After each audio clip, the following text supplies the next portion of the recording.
एक मोठी बातमी आपल्या समोर ते भाजपकडून विधान परिषदेसाठी 5 उमेदवारांची यादी जाहीर. विवेक कोल्हे, प्रज्ञा सातव यांचे नाव. राज्याचं लक्ष लागलेल्या विधान परिषद निवडणुकांच्या उमेदवारांपैकी पहिल्यांदा भाजपकडून 5 नावांची घोषणा झाली आहे.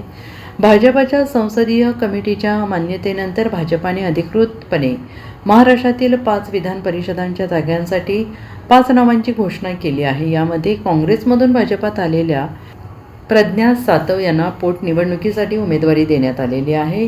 तर अहिल्यानगरमधील विवेक कोल्हेंना विधान परिषदेची संधी मिळाली आहे. सुनील कर्जतकर, माधवी नाईक, संजय भेंडे, विवेक कोल्हे, प्रमोद जठार यांना उमेदवारी जाहीर झाली आहे. विवेक कोल्हे यांचं नाव निश्चित झाल्याच्या कालपासून चर्चा सुरू होत्या. विवेक कोल्हे यांनी चंद्रशेखर बावनकुळे यांची भेट घेतली. प्रमोद जठार हे सिंधुदुर्गमधील भाजप नेते असून त्यांना भाजपकडून संधी देण्यात आली आहे. भाजपने जाहीर केलेल्या 5 नावांमध्ये माधवी नाईक यांचेही नाव असून ते अनेक वर्षांपासून भाजप संघटनेत काम करतात. तर संजय भेंडे भाजपाचे उपाध्यक्ष असून ते नागपूर भाजपचे जिल्हाध्यक्ष राहिले आहेत. तसेच प्रमोद जठार यांनाही भाजपने संधी दिली असून जठार हे कोकणातील भाजपाचे महत्त्वाचे नेते आहेत. कोकणावर अन्याय होत असल्याची भावना भरून काढण्याचा प्रयत्न भाजपकडून या उमेदवारीच्या माध्यमातून करण्यात आला आहे.